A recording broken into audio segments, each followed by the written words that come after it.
Hey, what is up guys, Share Synergy in the Vicinity here, and it is finally the release date for Sonic Frontiers. Well, we are like 11 hours away, but we're close enough, and a lot of the reviews are coming out, especially on Metacritic, and I thought we'd take a look at them. The game is currently at a 73, which is really good. It's like, it's not mid.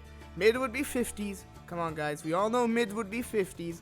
This is actually doing really it's doing well, and it's based on 48 critic reviews. We are expected to get a lot more, so this score could either go a little bit higher or a little bit lower, but at the moment we are at a 73, and I thought we'd look at all the reviews.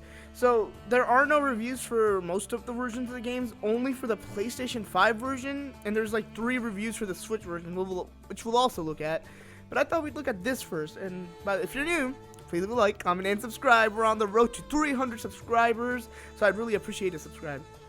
And let's see, a subscription. Sorry, a 90. We start out with.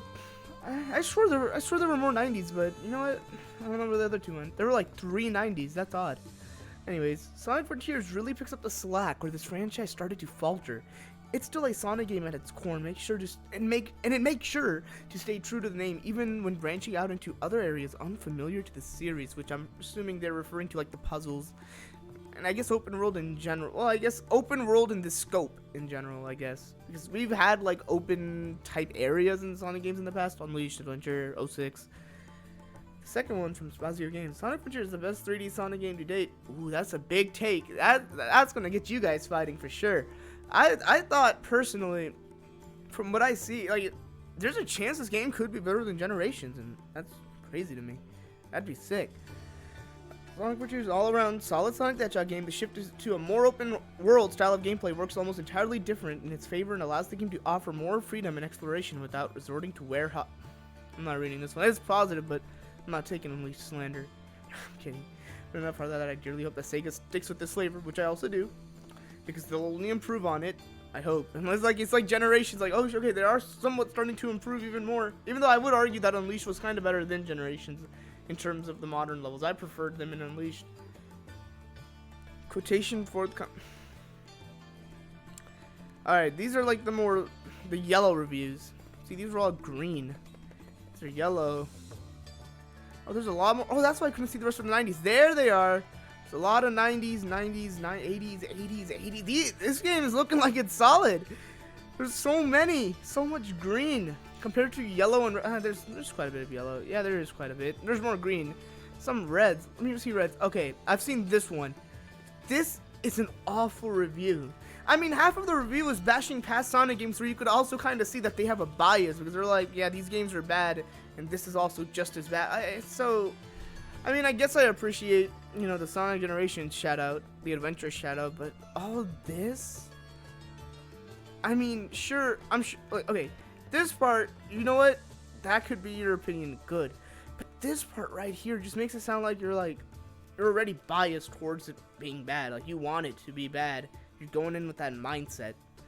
Sonic Frontiers features the kind of lightweight yet engaging storytelling. Okay, this is a negative review. It's better than this one. It's a 40. This is a 20. Yet, and they still like the storytelling. Actually, fans young and old.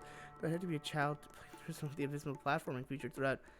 Was taking Sonic open an ambitious endeavor? Yes. Did it pay off? Absolutely not. That's their opinion. Let's see. I'm sure. I don't know. The platform. I've seen a few clips. When you change up a lot of Sonic's setting in the games, you get crazy momentum, and the platforming looks so good. It's unbelievably good. There's a real tunnel. In Sonic Frontiers, it wants to be a fun platformer. It wants to be a high-speed exploration. It also wants you to feel a sense of power. Oh, that's interesting. It's also negative, but they're like the same scores. These are the yellow ones. It's a solid core experience. They're just these are the mid reviews. These are saying it's cool. It's there. It exists. Wow, 60s. Got the 60s, 69s. IG and Italia. An experience that is half convincing. On one hand, the open world mechanics don't work very well. On the other hand, the classic levels are a lot of interesting. This is the opposite of what I've seen a lot of people say. A lot of people have said the controls in the classic levels are awful control-wise, and they're just not that fun, and that the open world mechanics are like really good. I mean, then again, you can change it yourself, so I don't know about this part. Like, you can change it to however you like. It's the best 3D Sonic game in a long time. It's bigger, faster, smarter. Okay, that's cool to hear. The Ultra Blue Sonic Frontiers could have been one of the greats. As it stands, it's frequently good time with occasional flashes of brilliance. That's cool. These are all the 70s. Sweet. Let's see what this is. The Switch one. There's 3. We're gonna see all 3. There's no like official score yet, because I guess they need like 4 reviews for like an official score. All right. Ooh, 90, 85, 70. Okay. Hey, that's looking good. Imagine if you get one more 90, they need one more score, because I don't think we're going to get a lot of Nintendo Switch scores, but if you get one more score, the Switch version could look like it's at an 80. That's crazy.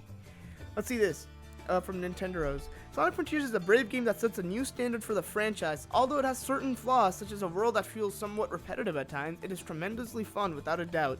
The best Sonic game in years and a right step into the future, which is... That's what it's looking like. That's gonna be sick. I want to see what they're gonna do with this formula in the future. So, let's see this next one. Nintendo Duo. They gave it an 85. Sonic takes Nintendo Switch to the limit with a strange open world in its own way. Very funny and entertaining to play. It draws inspiration from some of the best open world games to please all kind of gamers. That is true. There's so much inspiration from other games behind this game. I've seen so much. Nintendo Insider gave it a 70. Let's see this.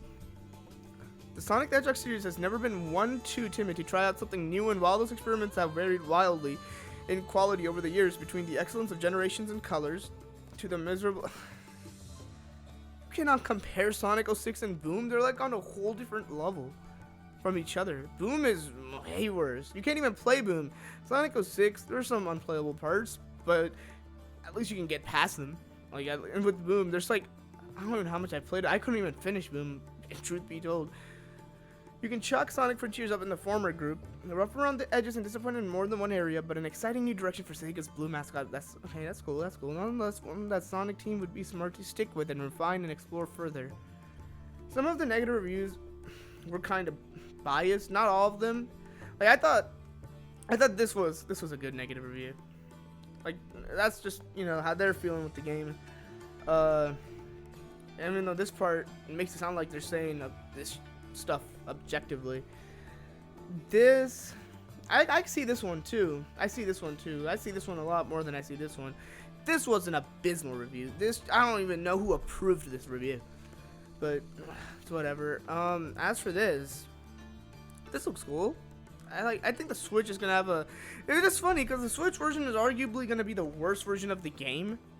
Even though I have seen some of the Switch footage, and it did shock me a little. It was definitely better than what I expected, but still the worst version of the game, easily. But yeah, these are the only two the scores for the games we've gotten. We've gotten them for the PlayStation 5 and for the Switch. Let's see if this changed. No, it hasn't. That hasn't changed. So wait, 30 positive, green reviews, 15 mixed, 3 negative. That is really good. That is really good for Sega. Because I remember Generations had an 86. This could, or not an 86, sorry, a 76. This could go up there. It's definitely possible. I could see it definitely going to 75, and which it does. Then this score will be green. I believe you gotta be what, lower than a 70 to be red? Or am I wrong? No. Oh, okay. Lower than 50, you're red. Sweet. Yeah, I could definitely see this going to 75, and I guess we'll see that tonight. I mean, if you want, keep an eye out for my community tab on my channel. I'll be updating with the Metascore all day probably. But let's see, did the Switch version update? Nope. So that is all we have for today. Wow. So let me know what you guys think about these reviews. Are you still hyped for the game? Is it not throwing you off a little? Please let me know. With that out of the way, see you guys next. I accidentally turned off my mic. I said see you guys next time.